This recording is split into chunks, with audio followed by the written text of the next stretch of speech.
శ్రీ దుర్గాదేవి జ్యోతిష్యాలయం. మీరెక్కడెక్కడో జ్యోతిష్యం చెప్పించుకొని నిరాశ చెంది ఉన్నారా? అయితే ఒక్కసారి గురువు గారికి కాల్ చేయండి.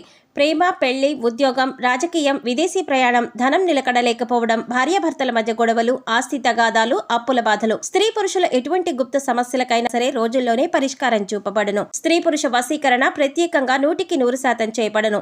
దూర ప్రాంతాలలో ఉన్న వారికి ఒకే ఒక్క ఫోన్ ద్వారా వెంటనే పరిష్కారం చూపబడును. మీ ముఖము, ఫోటో, చెయ్యి, పేరు, వయసు, గోత్రం వాట్సాప్ చేయండి. గురూజీ శ్రీనివాసరాజు. Cell number 9391970264.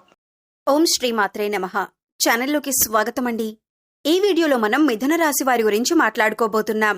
ఈ రాశివారు ఏ పరిహారాలు చేసినట్లయితే మీ ఇల్లు ధనంతో నిండిపోతుంది, అలాగే ఈ రాశివారు ఏ అంశాల్లో జాగ్రత్తగా ఉండాలి, ఎటువంటి దేవతారాధన చేసుకోవాలి అనే అంశాల గురించి ఈ వీడియోలో మనం వివరంగా తెలుసుకుందాం. కానీ అంతకంటే ముందుగా మీరు కనుక మన ఛానల్ని ఇప్పటి వరకు సబ్స్క్రైబ్ చేసుకోకపోతే సబ్స్క్రైబ్ చేసుకొని పక్కనే ఉన్న బెల్ ఐకాన్ నొక్కి ఆల్ సెలెక్ట్ చేసుకుంటే మేము ఇలాంటి వీడియోస్ అప్లోడ్ చేయగానే ముందుగా మీకు నోటిఫికేషన్ వస్తుంది.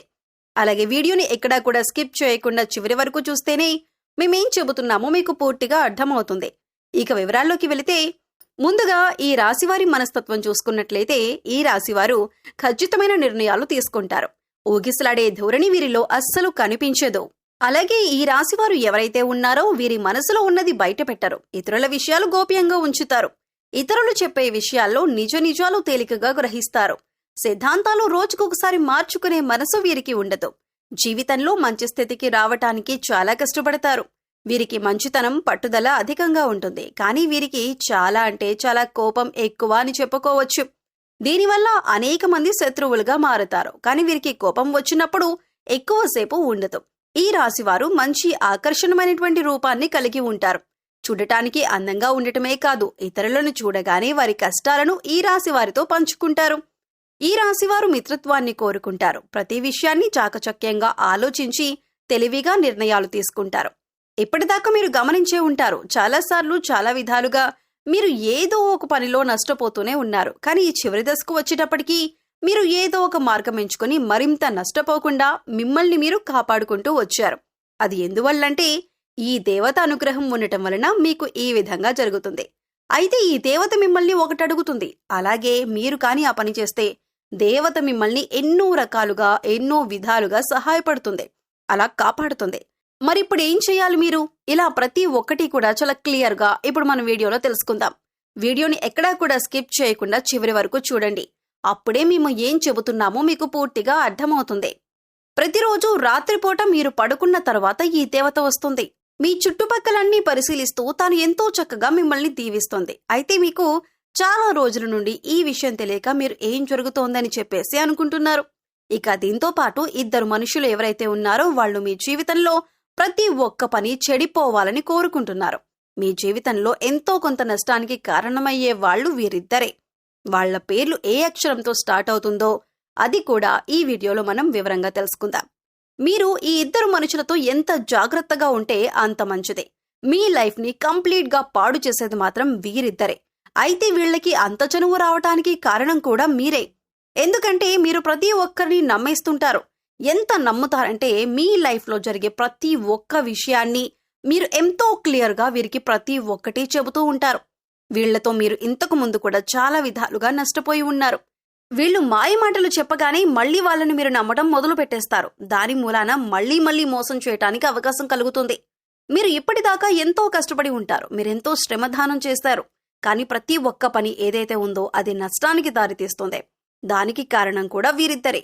అయితే వీరెవరో కాదు, బయట వాళ్ళు అంతకన్నా కాదు. ఎందుకంటే బయట వాళ్లకు మన గురించి అంతగా తెలియదు.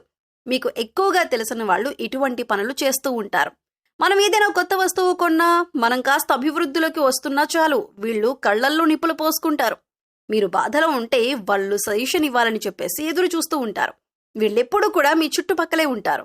కానీ వీళ్ల గురించి మీకు సరైన అవగాహన లేకపోవటం, మీరు మరింతగా వీళ్ళని నమ్మేసి ప్రతి ఒక్క విషయాన్ని వీళ్ల దగ్గర తెలియజేస్తూ ఉంటారు.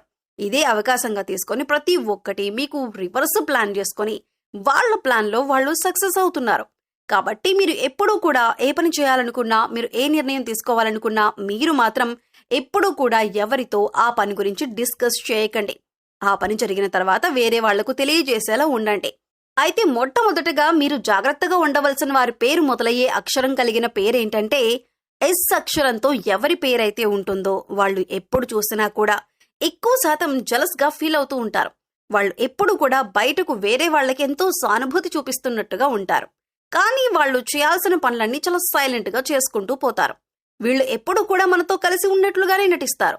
కాబట్టి మీ జీవితంలో కూడా ఇటువంటి వారు ఉన్నట్లయితే జాగ్రత్తగా ఉండండి. ఇది కలికాలం. కలికాలంలో పాజిటివిటీ అనేది అస్సలు లేదు కాబట్టి ఎలాంటిదేది కూడా జరగదు అనుకోవటానికి. కాబట్టి ఇలాంటి పేర్లు కలిగిన వ్యక్తులు మీ లైఫ్లో ఎవరైనా ఉంటే వాళ్లతో జాగ్రత్తగా ఉండండి. కాస్త గమనించుకుంటే మీకే మంచిది. వాళ్ళు ఎప్పుడూ కూడా మోసం చేస్తూ ఉంటారు. ఇలాంటి వాళ్లతో ఎప్పటికీ మీరు జాగ్రత్తగా ఉండాలి. ఇలాంటి వాళ్ళు మీ లైఫ్లో ఉంటే వాళ్ళు మీ లైఫ్లోకి వచ్చిన తర్వాత మీ లైఫ్లోకి ఎలాంటి అప్ అండ్ డౌన్స్ వచ్చాయి, మీ లైఫ్ ఏ విధంగా ఉంది అనేది మీరు గమనించుకుంటే మీకే తెలిసిపోతుంది. ప్రతి ఒక్కటి ఏదైతే ఉందో అది చాలా క్లియర్గా అర్థమైపోతుంది. కాబట్టి ఎప్పుడూ కూడా వారిని అతిగా నమ్మకండి. వాళ్లతో ఎంతవరకు ఉండాలి అని ఒక లిమిట్ అనేది ఉంటుంది. ఆ లిమిట్ మెయింటైన్ చేస్తే సరిపోతుంది. ఇక దేవత ఎవరో తెలుసుకుందాం. ఆ దేవత మిమ్మల్ని ఎప్పటి నుంచో అనుగ్రహిస్తుంది. అంటే మిమ్మల్ని చాలా రోజులుగా, అంటే దాదాపు 10 సంవత్సరాల నుంచి మీ మీద కటాక్షం చూపిస్తూనే ఉంది. అయితే దీనికి సంబంధించిన గుర్తులు మీరు ఎలా గమనించాలి అంటే, మీకు తరచుగా బ్రహ్మ ముహూర్తంలో మెలకు వస్తుంది. అంటే ఆ దేవత మీకు ఏదో ఒకటి సూచన చూపిస్తుందన్నమాట. మీకు బ్రహ్మ ముహూర్తంలో ఏ సమయంలో మెలకు వస్తుందో కామెంట్ చేయండి. మరి ఆ సమయంలో మీరు కానీ ఆ దేవుణ్ణి స్మరించుకుంటూ చక్కగా పూజ చేసుకుంటూ ఉంటే మీకు మరింత అనుగ్రహం అనేది కలుగుతుంది.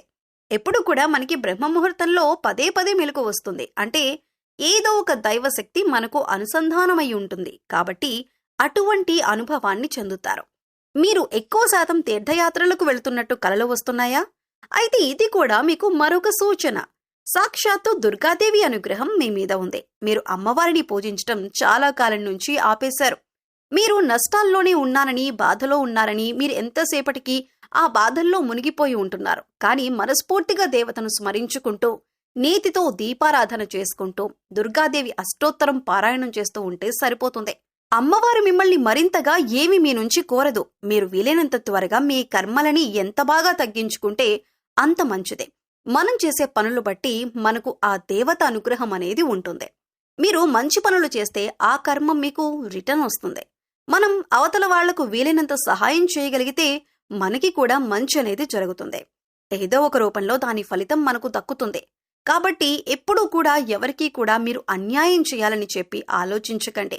మనం అవతల వాళ్ళు ఎంత బాగుండాలని కోరుకుంటే మనకి కూడా అంతే మంచి జరుగుతుంది. కాబట్టి మీ దగ్గరలోని దుర్గాదేవి గుడికి వెళ్లి చక్కగా మనస్ఫూర్తిగా దండం పెట్టుకుంటే సరిపోతుంది. అలాగే మీ ఇంట్లో ధనాకర్షణ బాగా పెరగాలంటే మీ ఇంట్లో 4 చోట్ల పాటించవలసిన ముఖ్యమైన విధానాలేంటో ఈ వీడియోలో మనం తెలుసుకుందాం. వీడియోని స్కిప్ చేయకుండా చివరి వరకు చూడండి. అప్పుడే మేమేం చెబుతున్నామో మీకు పూర్తిగా అర్థమవుతుంది. ఈ రాశి వారి ఇంట్లోకి ధనాకర్షణ పెరగాలంటే, విపరీతంగా ధనాదాయం పెరగాలంటే మీ ఇంట్లో 4 చోట్ల ప్రత్యేకమైన సూచనలను పాటించాలి. మొట్టమొదటిగా గుమ్మం, రెండవది వంటగది, మూడవది బీరువా, 4వది పూజామందిరం. ఈ 4 చోట్ల 4 ప్రత్యేకమైన 2 సూచనలను పాటించినట్లయితే మీ ఇంట్లోకి ధనాకర్షణ అనేది పెరుగుతుంది. అయితే ధనాకర్షణ బాగా పెరగాలి అంటే ముందుగా ఏం చేయాలో తెలుసుకుందాం. ఏదైనా శుక్రవారం రోజున ఒక 100 గ్రాముల నవధాన్యాలను తీసుకొని, ఒక పసుపు రంగు క్లాత్ తీసుకొని అందులో నవధాన్యాలను మూటగట్టి ఆ మూటను గుమ్మం లోపలి వైపు వేలాడదీస్తే ఆ మూట ప్రభావం వల్ల వాళ్ళ ఇంట్లోకి దుష్టశక్తులు రావు. అలాగే ధనాకర్షణ పెరుగుతుంది.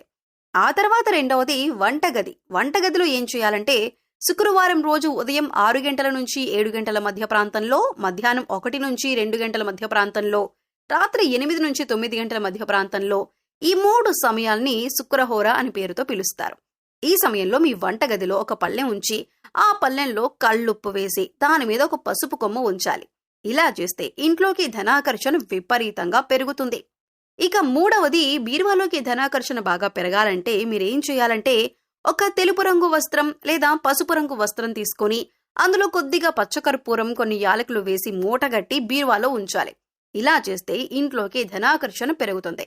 పూజ గదిలో మీరు పూజ పూర్తి చేసుకున్న తర్వాత పచ్చి ఆవు పాలు నైవేద్యం పెట్టండి. లక్ష్మీదేవికి పూజ చేసి ఖచ్చితంగా పచ్చిపాలు నైవేద్యంగా పెట్టాల్సిందే. ఇలా చేస్తే ఇంట్లోకి ధనాకర్షణ విపరీతంగా పెరుగుతుంది. ఏ ఇంట్లో అయితే గుమ్మం దగ్గర వంటగదిలో, పూజ గదిలో, అలాగే బీరువాలో ఈ 4 విధి విధానాలు పాటిస్తారో ఆ ఇంట్లోకి ధనాకర్షణ విపరీతంగా పెరుగుతుంది. అనేక మార్గాలలో ఆదాయాన్ని మీరు ఖచ్చితంగా పెంచుకుంటారు. ఇంటి ముందు పెట్టినటువంటి నవధాన్యాలు మాత్రం 3 నెలలకు ఒకసారి మార్చుకుంటూ ఉండాలి. నవధాన్యాలు ఎవరు తొక్కని చోట పారేయాలి. ఈ పరిహారం పాటించి చూడండి, మీరు ఆర్థిక కష్టాల నుంచి బయటపడతారు. సో చూశారు కదండి, మీకు ఈ వీడియో నచ్చినట్లయితే తప్పకుండా లైక్ చేసి మన ఛానల్ని సబ్స్క్రైబ్ చేసుకోండి. అలాగే మీ ఫ్రెండ్స్ అండ్ ఫ్యామిలీ మెంబర్స్లో మిథున రాశి వారు ఎవరైనా ఉంటే వారితో ఈ వీడియోని తప్పకుండా షేర్ చేసుకోండి. మరో చక్కటి వీడియోతో మళ్ళీ కలుద్దామండి. ఓం శ్రీ మాత్రే నమః.